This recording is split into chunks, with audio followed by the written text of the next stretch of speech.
Hello everyone, this is me Usman and you guys are watching Daily Football Madness. Players Profile episode number 1. Who else but Ronaldinho?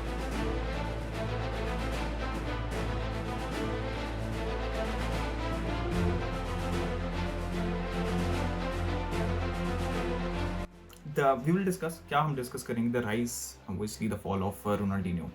25-26 years age के अंदर Ronaldinho ने अपना peak reach कर लिया था. उसने he won almost everything that was available. उसके बाद जहाँ पे प्लेयर्स का पीक शुरू होता है उसका डिमाइस बहुत तेज़ी से हुआ. We will discuss the rise and demise of Ronaldinho. In two words, if I have to explain, I think flair and joy was a trademark of Ronaldinho. 7 years old, I think his brother name was Roberto.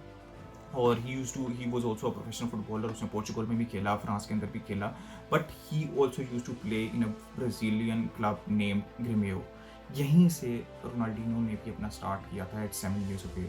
और हम मतलब इतने ज़्यादा clips उसके मशहूर हैं जिसमें वो बच्चा था और वो इतने ज़्यादा जगलिंग करता था, ट्रेडमार्क, ड्रिबलिंग और वो सारी चीज़ें हम देखते रहते. तो ऑब्वियसली ऑलमोस्ट 14 ईयर्स तक वो ब्राज़ीलियन क्लब ग्रेमियो के अंदर रहा था. 1999 के अंदर जो उस टाइम का ब्राज़ीलियन कैप्टन था नेशनल टीम का, उसने रियो स्टेट चैम्पियनशिप के अंदर उसको रिकग्नाइज किया था. He was absolutely stunned with his talent. और उसके बाद 1999 में he made his national debut for Brazil और he was the part of that Copa America winning squad in 99. तो आप देख सकते हैं कि 1999 में ही रोनाल्डिनो ने कोपा अमेरिका जीत लिया था. उसके बाद मूव टू यूरोप स्टार्टेड और सबसे पहला मूव यू ऑल नो 2001 के अंदर इट वाज पीएसजी. 2 सीज़न रहा सिर्फ रोनाल्डिनो वहाँ पे और 77 गेम्स खेले जो कि इतने ज़्यादा नहीं थे. उसकी रीज़न वही थी ब्राज़ीलियन प्लेयर्स की जो रहती है लेट नाइट पार्टिंग और वो सारी चीज़ें, और इसकी वजह से इंजरी कंसर्न्स रहे हैं उसको. 77 गेम्स खेले उसने. बट एक चीज़ कॉमन रहेगी मेरी पूरी डिस्कशन के अंदर कि उस 77 गेम्स के अंदर भी उसने आइकॉनिक मोमेंट्स दिए. Free kick, dribbling pass players, juggling, entertaining. He was the ultimate entertainer even in those 2 years for PSG. उसके बाद क्या हुआ कि in between when he was at PSG 2002 के अंदर ही won the World Cup. You all know he won the World Cup with Brazil. When he came back, he won the World Cup. There was a feeling कि he was bigger than the club. और एक point आया कि उस time का manager था, his name was I think Luis Fernandez. मैं बार बार कह रहा हूँ कि मेरी इन्फॉर्मेशन गलत हो सकती है, तो मैं अपना एक्सपीरियंस आप लोगों के साथ शेयर कर रहा हूँ जो मैंने रोनाल्डिनो खेलते देखा, तो आप मुझे करेक्ट कर सकते हैं. उस टाइम का जो मैनेजर था वो लुइस फर्नांडिस था. उसके साथ उसके रिलेशनशिप इतने अच्छे नहीं थे, specially after world cup also. तो रोनाल्डिनो का एटीट्यूड इस तरह था कि आइदर इट वॉज मी और द मैनेजर. तो ये चीज़ चलती रही एज ए सेट के 77 गेम्स इन 2 सीजन्स. फिर एक विंटर ब्रेक के बाद प्लेयर्स ने वापस आना था. Ronaldinho came late and that was about it. उस टाइम के ऊपर PSG decided okay we will keep Luis Fernandez and we will part ways with Ronaldinho. उसके बाद the chapter started with Barcelona. 2004 it was 2003-2004. ये Barcelona का वो time था जो कि अब आजकल 2022 के अंदर लपोटा वापस आया तो हम याद करते हैं जब राइकार्ड का टेन्योर स्टार्ट हो रहा था, लुई वैन हाल का जो टेन्योर है वो ख़त्म हो रहा था. और लुई वैन हाल का टेन्योर इतना अच्छा नहीं था. ट्रांसफर मार्केट के अंदर भी we were not winning anything. A new era was starting and Ronaldinho was the part of that new era in 2004. फिर 2004 के अंदर बार्सा ने काफ़ी प्लेयर साइन किए to provide support to Ronaldinho, जिसके अंदर डेको था, एटो था, मार्केस था, वाल्डेस इनिएस्टा को प्रमोट किया था ला मेसिया से. और ये वही सीज़न है जिसमें मेसी ने भी डेब्यू किया था बार्सिलोना के लिए. बार्सिलोना जो पहला सीज़न था, अब मैं बार बार कोई रेफरेंस दूंगा. 2022 में भी एग्जांपल दी जाती है कि जो पहला लपोटा का सीज़न था उसमें बार्सा 12th पे थी और सेकंड फिनिश की थी. और इस सीज़न भी नॉर्मली 2022 में भी बार्सिलोना बहुत बुरी पोजीशन में थी और eventually they will finish second. तो सिमिलरिटीज़ कहीं ना कहीं हैं. लेकिन Ronaldinho played an important part. उसमें एल क्लासिको भी 3-0 जीता था, जो पहला एल क्लासिको था रोनाल्डिनो अगेंस्ट रियल मैड्रिड. उसके बाद 2005 के अंदर Barça one first league in the new millennium, ठीक है, और वो सिंगल हैंडेडली ऑलमोस्ट 2005 के अंदर बारसा ने लीग जीती थी, और Ronaldinho was a big part of the league, जो उसके अंदर उसका रोल बहुत ज़्यादा था। चैंपियंस लीग बारसा नहीं जीत पाई थी, लेकिन उसमें भी काफ़ी आइकॉनिक मोमेंट्स थे। हमें याद है जैसे चेल्सी के अगेंस्ट वो पीटर चेक के अगेंस्ट गोल, उसका चैंपियंस लीग नॉकआउट स्टेज के अंदर। उसके अलावा ग्रुप स्टेजेस के अंदर 89th मिनट के अंदर रोनाल्डिनो का वो विनर, ठीक है, और वो आइकॉनिक सेलिब्रेशन जिसके अंदर उसने शर्ट उतारी थी, वो आज भी लोग याद रखते हैं। और इसी सीज़न लॉ पास किया था उसने मेसी को, वो भी हमेशा हमेशा के लिए याद रखा जाएगा, और वो आइकॉनिक सेलिब्रेशन जिसमें मेसी उसकी बैक के ऊपर था। तो he was having a great time in 2005। अब 2006 वाज इवन बेटर। 2005 के अंदर उसने बैलन डोर भी जीत लिया था। लेट्स नॉट फॉरगेट दैट 2005 के अंदर he won the Ballon d'Or also, तो that was a great season. But 2006 was even better. League title defend किया बार्सिलोना ने, और बार्सा ने फर्स्ट यूरोपियन चैंपियनशिप जीती सिंस 1992। उसके अंदर भी आपको याद होगा ये 2006 वो वाला ईयर है, वो वाला सीजन है जिसमें उसने अल क्लासिको में, जो पहला सीजन का अल क्लासिको को था, उसके अंदर 2 गोल स्कोर किए थे। And he is one of the few players जिनको बर्नाब्यू के ऊपर स्टैंडिंग ओवेशन मिली थी, और and that was an amazing. अब ये 2006 was the most successful season for Ronaldinho, और उसकी कंट्रीब्यूशन बहुत ज़्यादा थी, स्टैंडिंग ओवेशन और बहुत ज़्यादा आइकॉनिक मोमेंट्स थे रोनाल्डिनो के 2006 में। अब 2007 से ऑनवर्ड्स जो है वो प्रॉब्लम जो है वो स्टार्ट होनी शुरू हो गई थी, और 2007 बिल्कुल ट्रॉफी लेस गया था। उसके बाद प्रॉब्लम्स शुरू होने लग गई थी।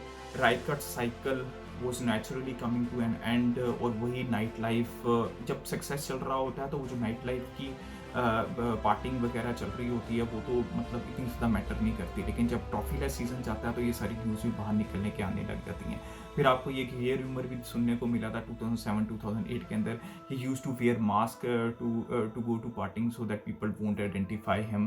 तो उसके अलावा 2008 के अंदर एटो पब्लिकली सेड कि Ronaldinho miss 8 out of 50 sessions, training sessions, तो ये एटो ने पब्लिकली कही। फिर जब एक और क्रिटिकल पॉइंट आया, जब सर योहान क्राइफ ने मेंशन किया एक न्यूज़पेपर के अंदर that he was not happy at all with Ronaldinho, and that I think that was the ending point for Ronaldinho at Barcelona. So it started really well and it was a great journey. I think the best part of his career was at FC Barcelona, जहाँ पे उसने champions league जीती, La Liga जीती, ठीक है, बैलन door जीता, and he was absolutely balling. अब तक उसका अच्छा सीजन चल रहा था, लेकिन 2007-2008 स्पेशली से ऑनवर्ड द डिमाइज स्टार्टेड।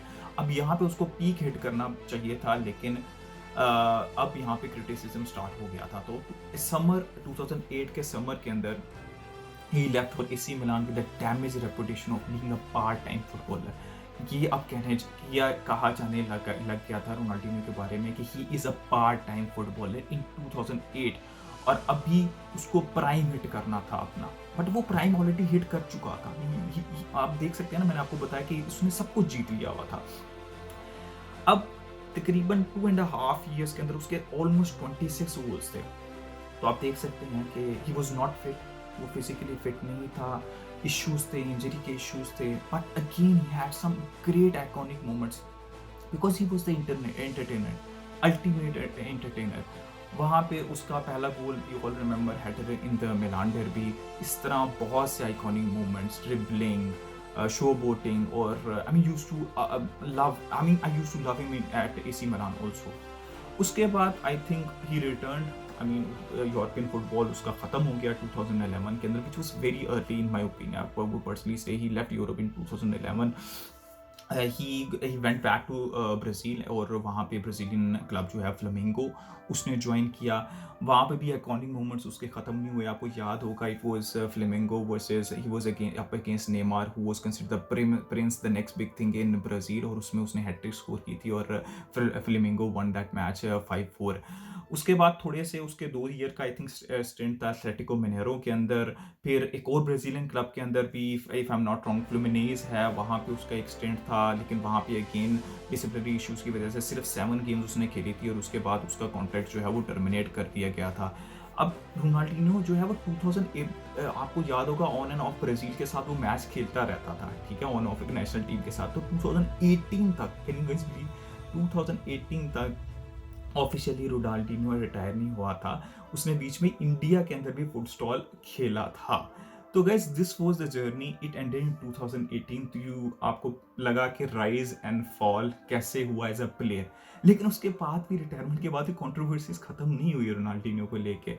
आपको याद होगा वो पैराग्वे के अंदर इंसिडेंट हुआ when he tried to enter the country on false passport and he was jailed, और उसके बाद 6 मंथ्स तक हाउस अरेस्ट भी रहा था। ही ऑलमोस्ट वेंट बैंकरप्ट, ठीक है, ऑलमोस्ट वेंट बैंकरप्ट, और उसके बाद अल्कोहल के इश्यूज और ये सारी चीज़ें, पर कुछ चीज़ हिज पर्सनल लाइफ, लेकिन कंट्रोवर्शियल रहा। तो this was the rise and demise और the fall of Ronaldinho. But बहुत से लोग ये बात कहेंगे कि यार रोनाल्डिनो यार क्या कुछ अचीव कर सकता था। मैं ये नहीं कहूँगा, मैं ये कहूँगा ही was the ultimate source of happiness for me. उसका जो एक सीज़न था ना, आई एम लकी इनफ कि मैंने वो उसका एक सीज़न भी देखा। He was the ultimate entertainer, he was the most skilful player that I ever see. I know he was not consistent, but I'm happy because he was my ultimate happiness. तो यही मैं आखिरी line से and करूँगा। He was a joy and happiness for me, and I think he is a joy and happiness for most of the football fans. मैं Ronaldinho Barcelona के game play को देख के फुटबॉल फैन बना था। Amazing, thank you so much. आप लोग अपना ओपिनियन बताएं, how do you see Ronaldinho as a player. Like करें, सब्सक्राइब करें, शेयर करें। Keep enjoying football. Until next time, it's a goodbye from me.